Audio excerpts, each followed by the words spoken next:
Le journal.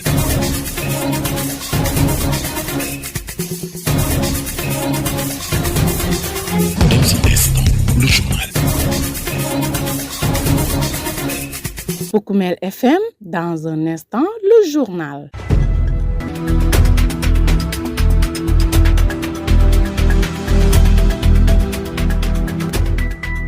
Où que vous soyez, merci de nous écouter fidèlement sur la 106.0 Poukoumel FM, votre radio au service des communautés. Voici les points forts de l'actualité locale de ce jour. Goudomp, le maire Malam Vieux Cissé mobilise ses militants, réaffirme sa proximité avec la base et officialise sa candidature aux prochaines élections municipales.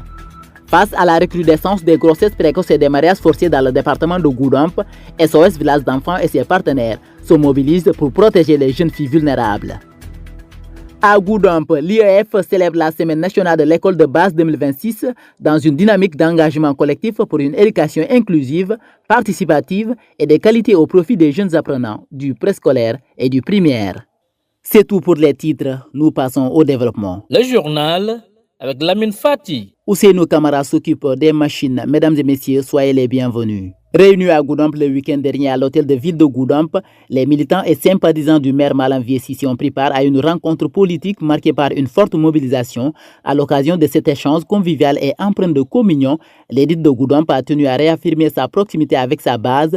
Face à ses partisans, il a également levé toute ambiguïté sur ses intentions politiques en annonçant officiellement sa candidature à la prochaine élection municipale. Le voici avec votre serviteur. J'avais pris l'initiative hier simplement de rencontrer les responsables qui sont autour de Obama, éparpillés un peu dans les quartiers de Goudomp, pour échanger sur les questions qui nous concernent. Mais l'objectif principal, ça fait longtemps que je n'ai pas communié avec ces gens-là. Ça fait longtemps qu'on n'a pas échangé, que ça soit sur des questions politiques ou sur des questions de développement. On n'a pas parlé depuis les élections pratiquement de 2022. Et j'ai eu beaucoup d'interpellations. Monsieur le maire, il faut que vous rencontrez mes militants, il faut rencontrer. Hier, j'ai décidé de rencontrer l'ensemble des responsables. Ça a été juste un moment de communion d'abord, parce qu'on a passé la journée ensemble. Échanger entre nous sur toutes les questions possibles sans tabou, qui concernent la vie de notre cité, de notre localité, de manière globale, le développement de Goudomp, que par leur volonté et par la grâce de Dieu, ils m'ont confié cette charge-là. J'ai la charge aujourd'hui de conduire les destinées de Goudomp. Donc c'est sur ces questions-là qu'on a discuté de manière globale. Ça a été une occasion belle pour moi de présenter un peu mon bilan, ce que j'ai pu faire depuis décembre 2019 quand je suis là, comparer Goudomp d'hier et Goudomp d'aujourd'hui, sans nous en glorifier, mais rendre grâce à Dieu. C'est la volonté de Dieu que toutes ces transformations sociales au niveau de Goudomp passent par notre magistère. Je m'en réjouis fortement avec l'ensemble des responsables qui m'ont accompagné dans ce combat-là. Et l'ensemble des Goudompois, même si on ne partage pas le même camp, ça c'est important. Donc j'ai fait un bilan très rapide de ce qu'on a pu faire, mais riche. J'ai dit aux Goudompois, faire tout ceci devant les compatriotes qui m'ont fait confiance. Leur dire que je ne suis pas inscrit dans la dynamique de me représenter, ce serait lâche devant les populations. J'ai rappelé tout à une belle phrase de Karl Marx à propos de ma candidature. Ceux qui estiment un seul instant que je vais abandonner, mais ils vont me trouver sur le terrain. Venu assister à la dite cérémonie, Cheikh Tidiane Touré, jeune militant, a tenu à rassurer le maire. Il est normal que ces militants connaissent réellement ce qu'il a fait, de mettre la lumière des faits réels et palpables qu'il a fait à Goudomp afin que les gens puissent savoir, parce que ces militants aujourd'hui, pas mal ici à Goudomp, sont souvent demandés mais votre maire n'a pas travaillé, ainsi de suite. Mais là aujourd'hui, les gens sauront déjà impérativement que le maire a travaillé. Et ces gens qui disent que le maire n'a rien fait ou le maire ne savait pas l'arrivée de ces choses-là, alors que ces gens-là n'osent pas se mettre devant le maire pour lui dire que tu n'as pas fait ça. Aujourd'hui, l'activité d'aujourd'hui nécessite vraiment à mettre à la lumière aux gens de Goudomp, surtout pas seulement les militants de Vieux, mais tous les gens de Goudomp. Parce que peu importe Pastef qu'on est ou bien APR qu'on est, on est tous sous la magistrature suprême du maire. Donc ce qu'il a fait, c'est ça que nous tenons aujourd'hui vraiment à mettre à lumière au fils de Goudomp. Notamment Goudomp que nous connaissons auparavant et Goudomp d'aujourd'hui sont diamétralement opposés. Vous savez, le maire de Goudomp, il a été maire intérim après le décès du faux Bosco Sadio. Donc c'est fait en 2019. Alors nous avons déjà que la gendarmerie est là. Auparavant, pour faire légalisation administrative des gens, j'étais obligé de quitter là pour aller jusqu'à Samin. Mais aujourd'hui, ça est là. Il y a les sapeurs-pompiers qu'on a ici aujourd'hui également. Il y a le problème également des routes Il y a le problème de l'eau potable ici qui est réglé au fait. Que Goudomp auparavant, nous avons un problème d'eau potable. Moi je dis souvent, même si le maire de Goudomp il dit qu'il ne va pas se postuler à la magistrature suprême pour être maire, nous ces militants, nous allons faire une campagne à sa place afin qu'il redevienne maire de la commune. Parce qu'il n'a pas encore terminé son mandat.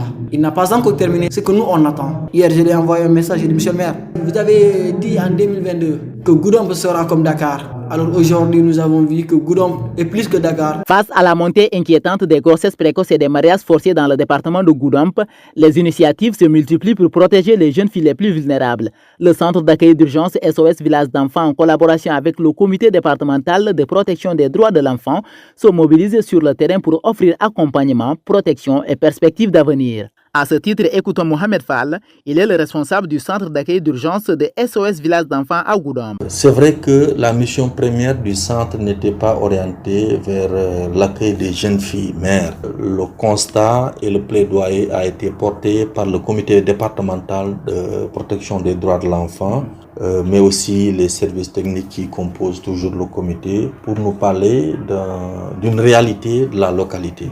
Et la réalité montre qu'il y a beaucoup de jeunes filles mères qui soit tombent enceintes de manière prématurée ou bien sont victimes de violences de genre et autres. Pour la plupart sont orientées vers Ziguinchor. Et à Ziguinchor, il y a 2 centres qui s'occupent de ces cibles-là. Et malheureusement, arrive saturation par moment. Pendant ce temps, la jeune fille ou bien la victime est dans des situations difficiles. Donc, le plaidoyer a été de voir à côté de notre cible initiale comment nous pouvons prendre en charge cette couche. Les autorités de SOS Village d'enfants ont entendu cette demande et sont dans les dispositions aujourd'hui de prendre en charge cette couche-là. C'est pourquoi, depuis notre installation, nous avons eu quand même l'occasion d'accueillir 2 jeunes filles dans le centre qui étaient un peu dans une situation de vulnérabilité. Vous écoutez les informations sur Poukoumel FM, la 106.0. Je vous le disais dans les titres, l'IEF de Goudomp a clôturé ce vendredi 6 février 2026 la semaine nationale de l'école de base. Pendant ces jours, les jeunes apprenants du préscolaire et du cycle primaire ont été au cœur de nombreuses activités pédagogiques, culturelles et festives. Des prestations scolaires, des démonstrations éducatives et des animations culturelles ont rythmé cette semaine dans une ambiance conviviale et participative. Cette édition a également été l'occasion pour les autorités éducatives et les acteurs locaux de réaffirmer leurs engagements en faveur d'une école de base inclusive et de qualité. Sarah Guissé est le directeur de l'école 1 de Goudomp. Ces activités-là que nous avons déroulées depuis avant-hier à aujourd'hui sont des activités qui nous ont permis de faire vivre la semaine nationale de l'école de base sur instruction de l'inspecteur départemental de l'éducation. Alors il était question que la commune de Goudomp vive pleinement cette semaine nationale de l'école de base. Alors quelles sont les activités que vous avez eu à dérouler? Ces activités n'ont pas empêché au cours de se dérouler parce que depuis que nous avons démarré, pratiquement les activités sont déroulées mercredi après-midi et jeudi à partir de 17h. Aujourd'hui, comme il fallait jouer les finales, nous avons demandé vraiment de pouvoir, à partir de 10h, faire des activités pour clôturer en beauté. Ces activités, c'est des compétitions que nous avons organisées pour les enfants et nous avons ciblé tous les âges, toutes les classes d'âge. Les élèves de la maternelle, parce qu'ils en font partie, ils font partie du système. Il y a aussi les élèves de CICP, la première étape, les élèves de CE1, CE2, deuxième étape, et les élèves de CM1, CM2. Nous leur avons choisi des jeux, mais des jeux qui ne sont pas choisis au hasard. Des jeux qui sont arrimés à l'âge des enfants. Parce qu'il ne serait pas intéressant à un enfant de 12-13 ans donner un jeu d'un enfant de 6-7 ans. Nous avons calé des jeux vraiment qui puissent permettre aux enfants de s'épanouir, de jouer, mais surtout d'apprendre. Parce que chaque jeu, il faut le dire, a un objectif bien défini qui est bien visé. Et pour les élèves de CM2, nous avons pensé, c'est vrai qu'ils aiment le football. Pour les filles, ils aiment aussi le jeu appelé balle au panier. Mais nous avons pensé leur donner un jeu qui leur permette un peu de remuer leur ménage. Et on leur a proposé un jeu qu'on appelle le jeu de loi, où nous avons puisé des questions du programme de CM2, CM1, que nous leur avons posé. Un jeu qui leur a permis un peu de bouger, de ne pas rester mobile, de s'amuser, mais aussi d'apprendre en même temps. L'engouement, après que toutes les écoles pratiquement ont eu à participer, la grande finale aujourd'hui. Mais l'engouement, il faut dire que les enfants ont bien aimé. Quand nous démarrions le mercredi, moi personnellement, je ne pensais pas que ça allait avoir cet engouement-là. Mais il faut dire que, comme vous le voyez, comme vous le constatez. Les enfants sont tous joyeux et ils ont répondu en masse. Pratiquement, s'il y a activité, c'est pratiquement tous les effectifs de toutes les écoles qui viennent. Et il faut aussi saluer la présence des enseignants qui pouvaient profiter de ce moment-là pour aller se reposer. Mais ils ne l'ont pas fait. Ils ont accompagné les enfants, ils les ont encadrés, ils les ont motivés parce qu'il faut dire que ces jeux-là, c'est à l'instar des adultes, souvent il y a de la passion. Et les enseignants ont surtout aidé à canaliser cette passion-là. Il faut dire que c'est tout le monde qui repart content. À Bindaba, village situé dans la commune de Djibanar, vous êtes à l'écoute de Poukoumel FM de la 106.0 émettant à Goudomp. Dans un instant, direction les stades. Poukoumel FM, le journal des sports.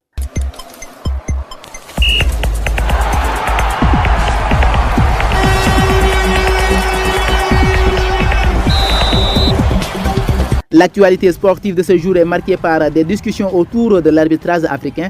L'arbitre ayant dirigé une rencontre très controversée impliquant le Sénégal lors d'une grande compétition continentale a repris du service.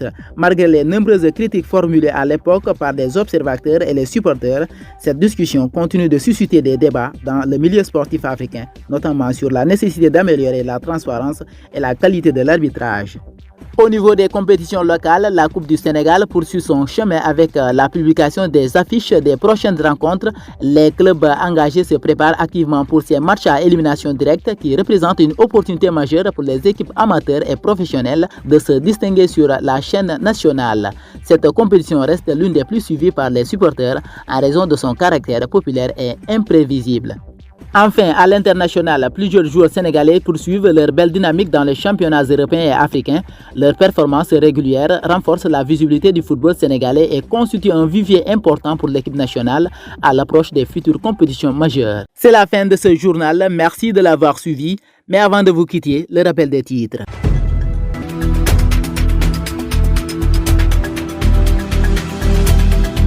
Goudomp, le maire Malam Vieux-Cissé mobilise ses militants, réaffirme sa proximité avec la base et officialise sa candidature aux prochaines élections municipales.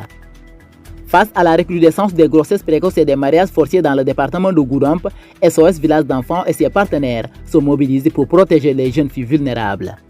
À Goudomp, l'IEF célèbre la Semaine nationale de l'école de base 2026 dans une dynamique d'engagement collectif pour une éducation inclusive, participative et de qualité au profit des jeunes apprenants du préscolaire et du primaire. Et puis le résumé de l'actualité sportive a complété cette présente édition d'information mise en onde par Ousseynou Kamara. À la présentation, Lamine Fati. Merci à vous, chers éditeurs, pour l'écoute attentive. La rédaction vous donne rendez-vous la semaine prochaine. Mais surtout, gardez l'écoute. Le journal à langue mandingue, c'est dans un instant. Bon week-end.